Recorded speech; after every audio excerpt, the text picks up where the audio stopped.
మంత్రి లోకేష్ ఆదేశాల సైతం నూజివీడు రెవెన్యూ అధికారులు బేఖాతరు చేస్తున్నారని కృష్ణా జిల్లా గన్నవరం నియోజకవర్గంకు చెందిన రైతులు కోనేరు మురళి మంద గంగాధర్ రెడ్డి వాపోయారు. నూజివీడు ఎమ్మెల్యే మంత్రి పార్థసారథిని ఆశ్రయించి అవమానం పొందామని సోమవారం గ్రామంలో ఉన్న తమ ఆస్తుల విషయమై న్యాయం చేయాలని మంత్రి లోకేష్ కు ప్రజా దర్బార్లో డిసెంబర్ 4వ తారీఖున ఆర్జీ ఇచ్చామని తెలిపారు. మాపై దయ ఉంచి మంత్రి Lokesh Babu, deputy CM Pawan Kalyan, CM Chandrababu Naidu మాకు న్యాయం చేయవలసిందిగా రైతులు కోనేరు మురళి మంద గంగాధర రెడ్డి కోరారు. విజయవాడ గాంధీనగర్ ప్రెస్ క్లబ్ నందు నిర్వహించిన మీడియా సమావేశంలో కృష్ణా జిల్లా గన్నవరం నియోజకవర్గంకు చెందిన రైతులు కోనేరు మురళి మంద గంగాధర రెడ్డి మీడియాతో మాట్లాడారు. ఏలూరు జిల్లా చాట్రాయ్ మండలం సోమవారం వైసీపీ సర్పంచ్ శోభన్ బాబు, కొత్తగూడెం మాజీ సర్పంచ్ చెల్లగుండ్ల రాజారత్నం, వైసీపీ ఎంపీటీసీ జగన్మోహన్ రావు కలిసి కుట్ర చేసి మా భూమిని స్థానిక తహసీల్దార్ రాజకీయ నాయకులతో కలిసి వాళ్ల పేరు మీద ఆన్లైన్ చేసి వేరే వాళ్లకు అమ్మేశారని ఆవేదన వ్యక్తం చేశారు. ఆర్థిక అవసరాల నిమిత్తం భూమిని అమ్మేందుకు కొనుగోలుదారుని సంప్రదించగా రిజిస్ట్రేషన్ కొరకు భూమి ఆర్ఎస్ నంబర్ 352 సోమవారంలో తన పక్క సరిహద్దుల దారుల గొడవ వలన బ్లాక్ లో ఉందని చెప్పారని వాపోయారు. రిలీజ్ చేయడానికి చాట్రాయ్ మండలం తహసీల్దార్ దాసరి ప్రశాంతిని సంప్రదించామని, స్థానిక తహసీల్దార్ దాసరి ప్రశాంతి మమ్మల్ని 5 లక్షలు డిమాండ్ చేశారన్నారు. తహసీల్దార్ డబ్బులు అడుగుతున్నారని స్థానిక నూజివీడు ఎమ్మెల్యే మంత్రి కొలుసు పార్థసారథిని సంప్రదిస్తే మీరు ఇక్కడికి ఎందుకు వచ్చారని ప్రశ్నించారని వాపోయారు. రెవెన్యూ అధికారుల దగ్గరికి వెళ్లండి, వాళ్ళే చేస్తారు, నాకు సంబంధం లేదని పొంతనలేని నిర్లక్ష్యంగా సమాధానం చెప్పారని తెలిపారు. సోమవారం గ్రామంలో ఉన్న తమ ఆస్తుల విషయమై న్యాయం చేయాలని మంత్రి లోకేష్ కు ప్రజా దర్బార్లో డిసెంబర్ 4వ తారీఖున అర్జీ ఇచ్చామని తెలిపారు. మాపై దయ ఉంచి మంత్రి Lokesh, deputy CM Pawan Kalyan, CM Chandrababu Naidu మాకు న్యాయం చేయవలసిందిగా రైతులు కోనేరు మురళి మంద గంగాధర్ రెడ్డి కోరుతున్నారు. అది నూజివీడు కాన్స్టిట్యున్సీ ముస్నూరు మండలం అకిరేటిగూడెం గ్రామం అండి. నా పేరు కోనేరు మురళీకృష్ణ.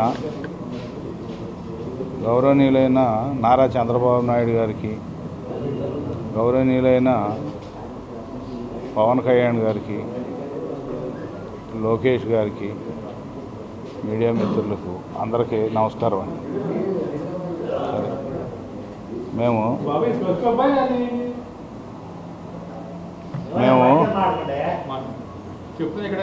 2006లో చాట్రాయి మండలం సోమవారం గ్రామంలో భూమి కొనుక్కున్నామండి. మా అత్తగారు పేరున ఒక 20 ఎకరాల 6 సెంట్లు, మా ఆవిడ పేర 18 ఎకరాల భూమి 2006లో కొనుక్కుని వాటికి గవర్నమెంట్ లెక్కల ప్రకారంగా ఆన్లైను, పాస్బుక్, ఖాతా నెంబర్లు మ్యూటేషన్ అయ్యి ఉందండి. తర్వాత నేను ఒక 2-3 నెలల క్రితం భూమి అమ్ముకుని అది రిజిస్ట్రేషన్ చేయించుకుందామని చూస్తే అది రెడ్ మార్క్లో పెట్టి ఉందండి. తర్వాత మేము ఎంఆర్ఓ గారిని కలిసాం. ఎంఆర్ఓ గారిని కలిస్తే దాన్ని చేయటం కుదరదు అని అన్నారు. తర్వాత మళ్ళీ మాకు తెలిసిన ఆయన ఎవరినో తీసుకుని వెళ్తే 5 లక్షలు డబ్బులు ఇస్తే కనుక చేస్తానన్నారండి.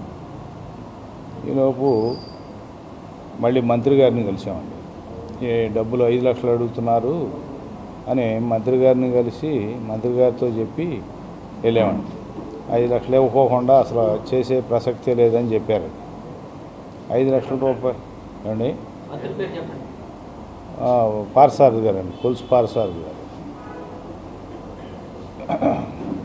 5 లక్షలు ఇవ్వకోకుండా కుదరదంటే ఇది అయ్యే పని కాదు అనే ఉద్దేశంతో ఎక్కడో అప్పు తీసుకుని ఒక 5 లక్షల డబ్బులు పట్టుకెళ్ళి ఇచ్చామండి. ఆవిడకి ఇచ్చిన తర్వాత మనకి రికార్డుగా రిజిస్ట్రేషన్ అవ్వాలి అంటే ఆన్లైన్లో 1B అడంగులు రావాలండి.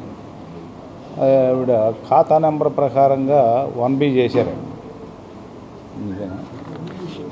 ఇదిగోండి ఆవిడ సంతకం, ఇది ఇద్దరి పేర 1B చేశారండి.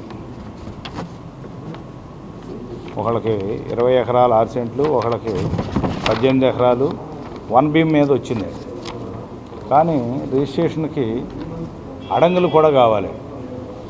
మాకు అది తెలియక మళ్ళీ రిజిస్టర్ ఆఫీస్ కాడికి వెళ్ళిన తర్వాత ఇది 1B కాదండి, అడంగుల్లో కూడా రావాలి అనే